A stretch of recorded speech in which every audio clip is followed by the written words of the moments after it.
From allergies to zinc deficiencies, hangry to hay fever, we provide easy-to-absorb information to improve your health. It sounds like health on Texas A&M Health Talk. Howdy, welcome to Sounds Like Health. This is Mary Lee Meyer. And I'm our co-host, Sam Kraft. And we are here with Dr. Eric Grayson. Thank you. Howdy. Howdy. So today we're going to talk about the different kind of over-the-counter pain relievers and when we know when to use one type versus the other type and what kind of is best practice for those. So like acetaminophen, ibuprofen, that kind of stuff? Yes. Okay. All yes. Right. What do we have first? Dr. Grayson, so is there certain types of circumstances that would lead you to pick acetaminophen over ibuprofen or another type of anti-inflammatory? Human beings physiologically are very distinct. So some patients may get more pain relief or better fever relief, with one versus the other. But in general, we kind of like to separate the over-the-counter products into two big kind of broad categories. One being acetaminophen and the other one being what we term NSAIDs, which would be non-steroidal anti-inflammatory drugs. Typically, acetaminophen acts more centrally in the brain, and so it's a pretty good pain reliever. And the NSAIDs act in a completely different way, working on what we call COX enzymes, or the moderators of inflammation. And so that makes NSAIDs like ibuprofen, naproxen. There's another one called Ketoprofen that people may be less familiar with. What drug is that last one? I've never heard of that one before. Is it just a regular inflammatory like some of the other ones you mentioned? The only difference is what dose you use. Okay. So there's aspirin, ibuprofen, and ketoprofen are really the only ones that I'm aware of that are over the counter. And ketoprofen is a very small portion on the shelf, so it wouldn't surprise me that you haven't noticed it. Okay. So when it comes to NSAIDs or nonsteroidals, we typically think of those as a little better at reducing inflammation. And since inflammation is secondary to injury or something that's going on with the body like rheumatoid arthritis, typically we're going to reach for an NSAID to treat that kind of pain. If we're talking about headache pain or back pain or something that really doesn't involve inflammation, then acetaminophen is actually a pretty good choice. So trying to tease out what type of pain you're treating can kind of put you in the right direction as far as what to select. I'm really bad about choosing the right kind of drug when my head hurts or my ankle's sore. I know if my ankle's sore or any joint pain, I'm going to take an ibuprofen because it takes the swelling out. That's what everybody always tells me. And it's anti-inflammatory. But are there any other benefits to an anti-inflammatory than just that? Not really. Decreasing the inflammatory process may shorten an injury, the time frame that you experience the pain with the injury, but not by as much as you might think, because the anti-inflammatory action only lasts for a few hours, and so typically there's a lot of similarities between acetaminophen and NSAIDs. So would I be okay taking an ibuprofen and then also some acetaminophen on top of that to kind of, do they work together to get rid of my pain and the swelling? Generally, what we recommend is one or the other. In situations where a patient's just really not getting the relief that they need, on occasion, with a doctor's recommendation, we can recommend staggering doses. In other words, the acetaminophen, you can give that every 6 hours. You can generally give the ibuprofen every, depending on the dose, 6 to 8 hours, and just put the doses in between each other so that they're spaced out evenly. If you're still not getting relief from that within a few doses, you really need to probably see the physician about what's going on with causing the pain. And so for our listeners that may or may not know, acetaminophen is we most commonly use the word Tylenol for acetaminophen. Yes, that's a common brand name. There's a number of brand names, but that's probably the one that's most recognizable. And then the word ibuprofen is common brand of Advil. For Motrin too. And Motrin. Yeah, Motrin. That's right. Okay. Again, there's several brand names of ibuprofen, but Motrin or Advil is probably going to be the most commonly recognizable. Mm-hmm. So which one would you use for some sort of chronic pain? Chronic pain is a little bit different story. When it comes to chronic pain, I avoid recommending over-the-counter products. And the reason for that is chronic pain really needs to be thought of and treated differently from an acute pain like a headache or a sprained ankle or even a muscle injury, because it's those events are acute and they last for the life of the injury, and then once the injury has healed, then there's no more need for pain. Chronic pain, you're talking about something that is a physiological state that is ongoing for long periods of time. That's a completely different pain process.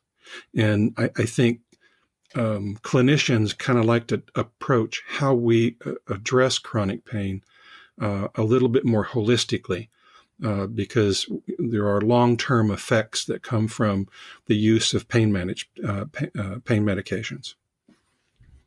A lot of us out there, we go out, we like to go to, say we're at a sporting event or like tailgate or something. And, we might go out and have a few beers and torque up our ankle a little bit or hurt my shoulder throwing a football. Can you take any of these drugs with alcohol? I know it's probably not advised, but the average everyday person, they're probably, my shoulder hurts, I got to take something right now. Mm-hmm. Yeah. But what's your thought? Well, if tailgate gatherings or anything like they used to be, I would say probably don't mix them, because the general rule of thumb is if you have more than 2 or 3 drinks, or if you have more than 2 or 3 drinks daily, then you really need to stay away from these drugs. And to explain why, acetaminophen is cleared by the liver. And alcohol tends to have quite an effect on the liver. And you take the two together and you have the potential for liver damage, especially if it's done on a routine basis. For the nonsteroidals, it's a completely different reason. Nonsteroidals tend to be very rough on the stomach and cause damage to the stomach lining. Alcohol is really, really good at doing the same thing. You combine the two together and you can really get some significant GI irritation and possibly damage as well. So alcohol basically ups the severity of the side effects from these medications. And you mentioned the liver. Do any of these affect the kidney? Because I've always heard ibuprofen has the chance of hurting your kidneys as well. Is that just an urban myth, or is that true as well? Oh, no, that's very true. In fact, we pay close attention to what we call over-the-counter medication use whenever we bring a patient into the hospital, because it helps us identify those patients that may have an occult or a hidden problem with their kidneys. Nonsteroidals like ibuprofen and naproxen, over time with repeated dosing, can cause problems with the kidney. There's no doubt about that. And you said the nonsteroidals typically are hard on the stomach. Does that mean you have to eat before you use them?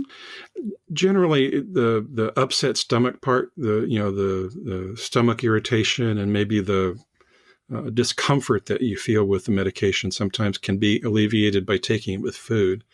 But I'd still like to point out that doesn't prevent the stomach damage in the lining of the intestines or the stomach. So doses can still cause problems. And is there any other kind of drugs or medication that you should not take with these kinds of pain relievers? Wow, we would be here for the rest of the podcast if I were to list them for you. There are a number of medications. probably the most expeditious way for me to handle that is to say, really, if you're on medications or if you frequent herbal medications and that sort of thing, probably the best approach is to just walk up to your pharmacist, at whichever pharmacy you go to or wherever you're buying the pain reliever, and just have a conversation with your pharmacist there. He's got the tools or she's got the tools to look that up specifically and give you a real detailed answer as to what happens when you combine those medications. Okay. And are there certain kind of conditions that people may have where they should not take one or the other of these? Absolutely. If you have any measure of liver damage, I think you need to be cautious about using acetaminophen. Acetaminophen and nonsteroidals as well. You really need to be cautious. But acetaminophen, we generally look at somebody that's got cirrhosis or hepatitis. When it comes to acetaminophen, we like to limit the dose to 2 grams, where normally you or I might be able to tolerate up to 4 grams a day for short periods of time. Someone with hepatitis or liver damage, we want to cut that maximum in half. So I had a question, since we're talking about doses. Growing up playing football, and I always had like a sore knee or an elbow or something, I took like 800 milligrams of ibuprofen, and that was not a big deal for me. What's your thought on weight versus dosage? Well, I would say that you were younger and much healthier then. And so, that is true. And so your ability to tolerate higher doses is there. I hesitate very much giving any advice about doses beyond the over-the-counter directions, and I'll tell you why. Well, I guess that's what I'm asking. Yeah, because the bottle says take 3 a day and call me in the morning or whatever it is, and that's a pretty generic prescription, so to speak. Sure. So when it comes to over-the-counter products, I'd like to point out that they are. We think of it in 2 terms, and that's the same terms that the FDA looks at it, which is number one, safe. In other words, can a patient take this and as labeled or as directed on the packaging, and it be considered for the most part safe for most patients in the population. And the second thing is efficacy. Does it work? Can the drug company that manufactures it demonstrate that it has a positive effect for what it claims it's treating? And so with those 2 things in mind, there is, as labeled on the container, that dose and that frequency and the maximums and then the cautions that go along with that, all of that taken into consideration. If you take the medication that way, it's generally considered to be safe for the patient. Okay. When you start exceeding that with larger doses, you tend to increase side effects and possible long-term consequences. And so there's certain monitoring requirements that go along with that, or time constraints that go along with those higher doses. And so consequently, those doses, those higher doses, are reserved for prescription processing. Okay. And the reason for that is the physician has prescribed it, and in theory, is monitoring your progress both with the condition that's being treated and any side effects that you might be experiencing. Sure. Well, that makes a lot of sense. Mm-hmm. I never thought about it like that. So if you're a bigger guy, you don't get a pass on the dose. No. Well, that's good to know. I mean, even now, I still tend to do that when I need to take them like that. I take them like that because that's what I've always done, and I've always just heard that because I'm a bigger guy. You need more medicine, and it's nice to hear that that's not always the case. Not always. I think the exposure to the medication circulating in the blood is still affecting the kidneys and the stomach lining, just like the smaller doses do, and so there are consequences to the higher dose and time constraints on how long you can dose it that way, and how often you can give the dose have to be expertly determined. There's a general belief that if it's over the counter, it's safe. And so, I can take whatever I want and it's still going to be safe. And that is a myth. So that's really a great point. Can you kind of elaborate on how they may or may not be as safe as we all think? Sure. I'll give you an instance. Acetaminophen itself is really quite well tolerated and has very, very, very low toxicity until you start exceeding the maximum dosages. And then there's a pathway in the liver that breaks up the acetaminophen so that the body can clear it out. If you take too much acetaminophen, either in dosing single doses or in total doses in the day, that liver process that breaks up that acetaminophen so that the body can get rid of it gets saturated.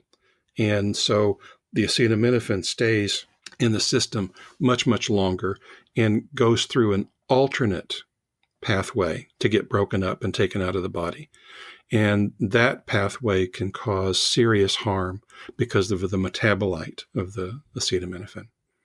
And so it's very safe, it's very effective, but if the dose is received, it can become deadly. How do fevers and headaches play into all of this? I feel like those are two pretty common ailments that we reach for these kinds of medicines for. Well, yeah, the first thing that I think I have a fever, and the first thing I'm always told is like, oh, take some acetaminophen, and it'll knock it out of the way, it'll drain it out. I guess is that a normal common practice for that drug specifically? Well, it is effective as what we call an antipyretic. It's very effective for that, but so is the nonsteroidals as well. So ibuprofen will actually help with fever as well? Yes, it will. In fact, it's very common in pediatrics to prescribe the ibuprofen, for fever as well. So it's a well-known antipyretic, and it works just as well. I wouldn't say one is better than the other, but if a patient has a preference for one reason or the other for one of the products, they should receive some benefit with either one. However, let me just inject one little point here. When it comes to fever, just because you're a couple of points on the thermometer higher than normal doesn't mean necessarily that you should treat the fever with medication, because the body's response to a viral infection or even a bacterial infection is generally to increase the body temperature.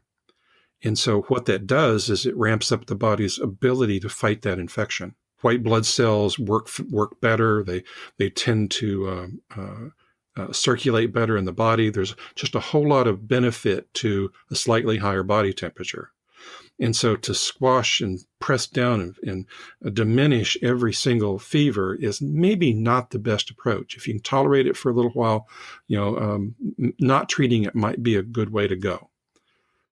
Well, that's interesting. I've never heard, I guess I've never heard it put that way. Is there any difference to, say, a younger person taking acetaminophen over ibuprofen? Is there a benefit to one of those two things specifically when you're talking about fever? Because that could be one or the other.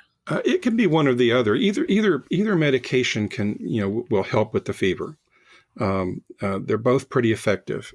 Pediatrics, we tend to prefer the ibuprofen, but that could just be because it tastes better in a syrup, because acetaminophen is not the best tasting medication. But they're actually both pretty effective as antipyretics. It all depends on the extent of the fever. Now, all of that said, we will all get cranky and irritable and very uncomfortable and not be able to sleep. And that is definitely what a fever is for me. It's awful. And so, especially for children too. So when it gets to that point, it's okay to take something for your fever. But until it gets to that point, I would say let your body work on that infection. It may decrease the time length or the time course of how long you're sick. Okay. And do people ever get used to these kinds of pills? If you take 2 ibuprofen every day for little headaches here and there, do you ever need to increase? Yeah, I guess does your body become immune to the medication at some point to its good effects? Not really. There's no built-in tolerance to the medication. But my first thing is, when you said take two ibuprofen every single day, my first response is don't do that. 100% good advice. You were talking about do not take 2 ibuprofen a day, obviously for the health risks that could pose. What about taking an aspirin a day for say, like heart purposes or anything like that? Is that still advice? I know growing up that was always a thing. Is that still a common practice? Absolutely. And in fact, I would say we need to do that under physician supervision. And the reason I say that is the size of the dose and how often we give it is vastly reduced as far as the benefits from it. And in fact, the literature is changing. I've seen a couple of things come across, on my inbox on aspirin and the dose that's required very recently that would maybe indicate that the dose that we're using every day for everybody that has heart disease or cardiovascular disease or coronary artery disease, that dose may be at some point in the near future, next 3 or 4 years, a little different than what we're currently recommending. So when it comes to that daily aspirin, I would strongly urge people to seek out the advice of their physician. So what are some of the biggest misconceptions about these kinds of drugs? Well, one that comes to mind right away would be combining some of the other over-the-counter medications like famotidine or an antacid to decrease the stomach upset that comes along with ibuprofen or some of the other nonsteroidals. I generally don't recommend doing that because that takes away the patient's pain response and it blocks their ability to perceive any damage that's being done by the nonsteroidals to the stomach lining or the intestinal lining. And so those patients that do that on a routine basis, when they present with an ulcer or gastric reflux disease or some of the other intestinal disorders, their problem tends to be more advanced. And so my recommendation is don't do that. It's a common practice, and on an acute basis over a very short course, maybe it's okay. But on a regular, ongoing basis, probably not the best plan. And what we're talking about here is mainly about, taking, say acetaminophen with the antacid of some sorts or some sort of what's the word, like heartburn kind of medicine? Yeah, acid blockers. Okay, well, Dr. Grayson, we're about to wrap up here. Is there anything else that you might need the public to know about acetaminophen or ibuprofen in general?